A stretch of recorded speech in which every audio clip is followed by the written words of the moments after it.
नमस्कार। आज हम एक बहुत ही दिलचस्प स्रोत पर बात कर रहे हैं। ये है महेंद्र नाथ गुप्त, जिन्हें हम एम के नाम से जानते हैं। उनकी लिखी श्री श्री रामकृष्ण कथामृत, और इसमें भी खास तौर पर सितंबर 1882 में दक्षिणेश्वर काली मंदिर में हुए एक उत्सव का जिक्र है। तो आज हम कोशिश करेंगे कि उस उत्सव का माहौल कैसा था, श्री रामकृष्ण परमहंस वहां कैसे थे, उनकी भक्ति की अवस्थाएं, और हाँ, उस दौरान उन्होंने क्या मुख्य बातें कहीं, इसी को थोड़ा गहराई से समझें। बिल्कुल, ये अंश जो है ये हमें श्री रामकृष्ण की दुनिया की एक बहुत ही खास झलक देता है।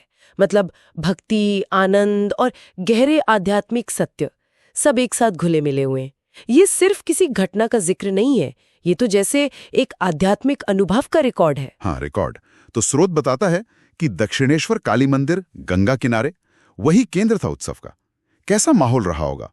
आप सोचिए, मां काली की पूजा हो रही है, भक्ति भरे भजन चल रहे हैं। हाँ, पूरा माहौल ही जैसे भक्ति में डूबा हुआ था। और देखिए, ये सिर्फ जगह की बात नहीं थी। श्री रामकृष्ण की जो मौजूदगी थी ना, वो उस जगह को एक अलग ही ऊर्जा दे रही थी। भक्तों ने वहां, जैसा एम ने लिखा है, एक अजीब सी शांति, गहरा आनंद और लगा जैसे ईश्वर सचमुच वहीं मौजूद हो, ऐसा महसूस किया।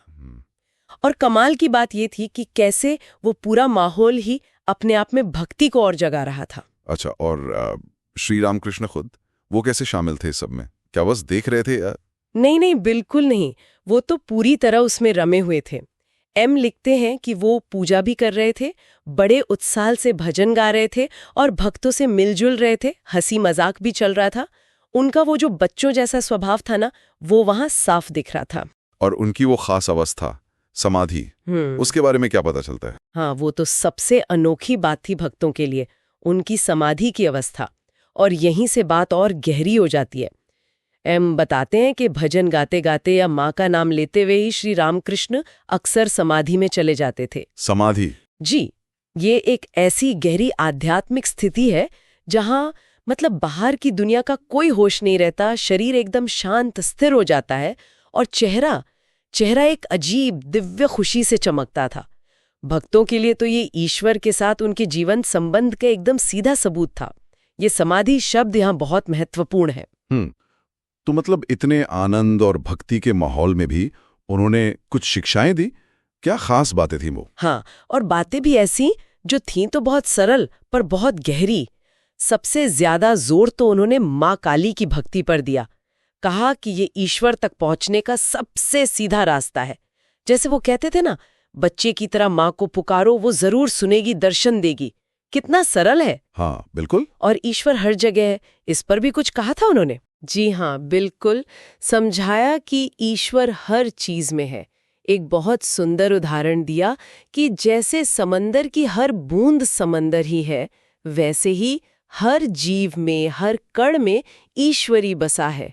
ये सोच हमें हर किसी में ईश्वर देखने और सबसे प्रेम करने को कहती है ना? सही बात है। और आपने सत्संग और माया का जिक्र किया था, उसके बारे में भी कुछ कहा? हाँ, कहा था। उन्होंने अच्छी संगति मतलब सत्संग की अहमियत बताई कि कैसे ये हमारे मन को साफ करती है, और दूसरी तरफ माया यानी दुनिया के मोह से सावधान रहने को कहा। वो आकर्षण जो हमें सच्चाई से दूर ले जाता है। इसके लिए मकड़ी का उदाहरण दिया कि जैसे मकड़ी अपने ही जाल में फंस जाती है, वैसे ही इंसान दुनिया की चीजों में उलझ जाता है।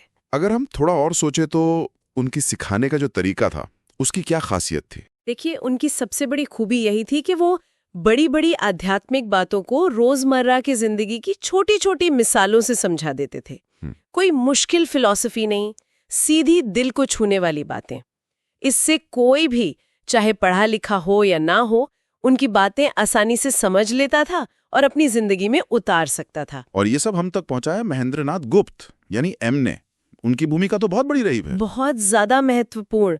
उन्होंने सिर्फ ये घटनाएं और बातें लिखी ही नहीं, बल्कि उस पूरे माहौल को, श्री रामकृष्ण के हाव भाव को, उस समय कैसा महसूस हो रहा था, सब कुछ बड़ी बारीकी और जिंदादिली से लिखा है। उन्हीं के इस काम की वजह से आज हम श्री रामकृष्ण के जीवन और उनकी शिक्षाओं को इतने प्रामाणिक ढंग से जान पाते हैं। तो मतलब ये सब सुनकर लगता है कि दक्षिणेश्वर का वो उत्सव सिर्फ एक दिन की घटना नहीं थी, कुछ और था वो? श्री रामकृष्ण की जीती जागती आध्यात्मिकता का सबूत था। वो दिखाता था कि कैसे गहरी से गहरी आध्यात्मिकता, परमानंद की अवस्थाएं और सीधी सरल प्यार भरी शिक्षाएं सब एक साथ हो सकती हैं।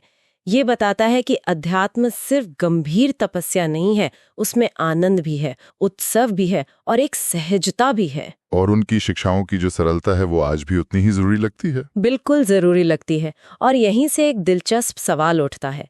श्री रामकृष्ण ने भगवान तक पहुंचने के लिए सरल रास्ते पर जोर दिया, जैसे माँ काली के लिए एक बच्चे जैसी सच्ची भक्ति।